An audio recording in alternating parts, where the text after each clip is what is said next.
Hello and welcome. My name is Pharaoh Saunders of the Racial Justice Collaborative, and welcome to our educational introduction on the Age of Discovery, from its European beginnings to its colonial effects on the Americas and later Africa and Asia. The age is a crucial component of history that has shaped many aspects of the world as we know it today. Have you heard of the Age of Discovery before today? Yes or no? To understand the origins of the doctrine of discovery, we look through papal bulls that granted divine approval for colonization, forever altering the fate of many different nations and people. As we discuss this history, think about how the world would have differed if these doctrines and the colonial projects that they were crucial in founding were in fact never created.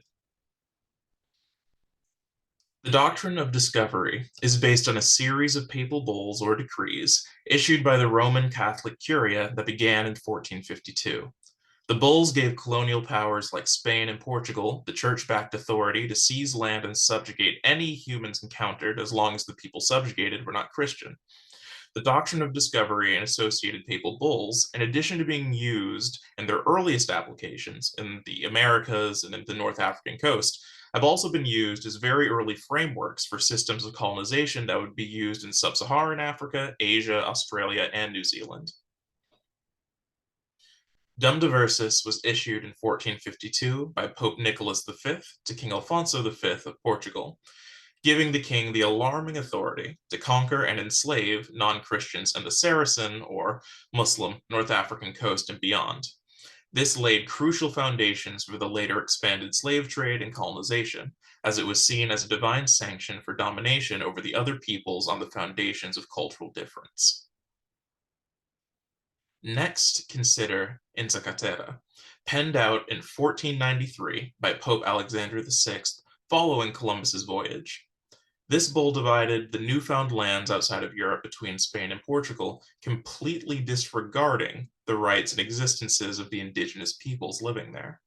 It effectively divided the colonial authority of the entire planet between only two Catholic European kingdoms, and though this specific authority would eventually be ignored by other rising European powers, and later even the two kingdoms that originally benefited, it would still have an immensely long-term influence on the regions most heavily colonized by the Iberian powers and their development. Romanus Pontifex, another decree issued in 1455, along with others like Examine Devotionis, reinforced the European entitlements to new lands as Catholic missionaries spread the influence of the Catholic Church to new lands and new peoples, often at the expense of the indigenous populations. These documents collectively represent how the mixing of divine command and earthly desires leads to the justifying of the unjustifiable. They remind us of the significant impact authority can have in shaping our world, often leaving behind a legacy of division, exploitation, and suffering. Reflecting on the doctrine of discovery today shows it's more than a distant, disconnected historical tale. It's an important cultural bedrock that is the foundation to the entirety of modern Latin America, in addition to some other similarly colonized nations in other parts of the world. These connections show how understanding the past more deeply is so important for understanding the origins of long-standing cultural injustices that continue to affect indigenous communities to this day. This is not just about remembering history, it's about learning from it in order to strive for a more just world. Do you think that the religious and moral justifications used during the Age of Discovery were authentically believed, or were they only a religious excuse for the actions of these kingdoms? Choose authentically believed, a religious excuse, or both. Consider the power of religious authority in shaping political and social policy. How do we see a similar dynamic in the modern world? The Age of Exploration marks an important time frame for various foundational European discoveries and conquests in the New World and beyond.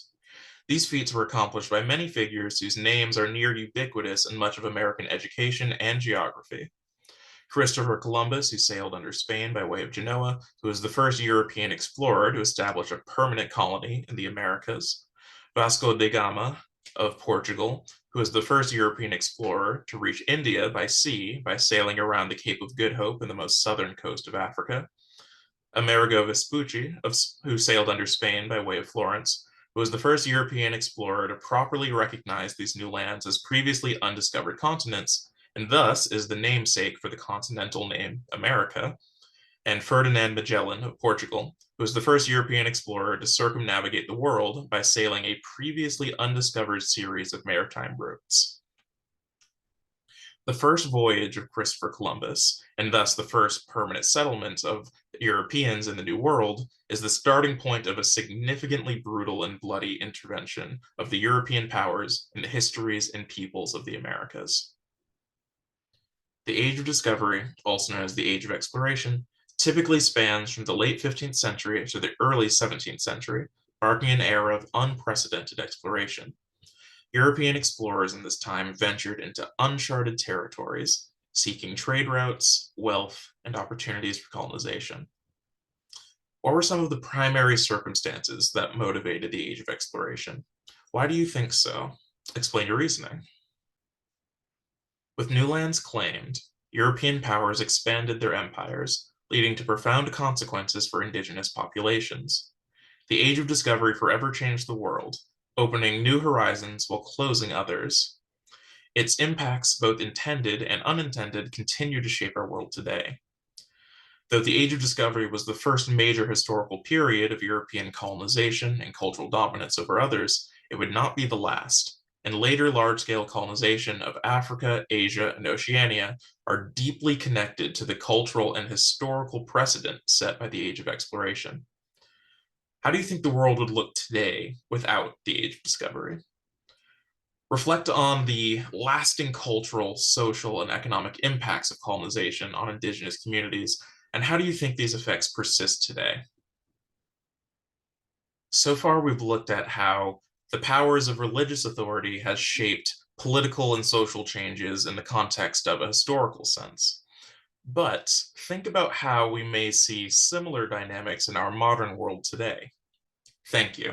Again, my name is Pharaoh Saunders of the Racial Justice Collaborative, and thank you for coming to our educational presentation on the Age of Discovery.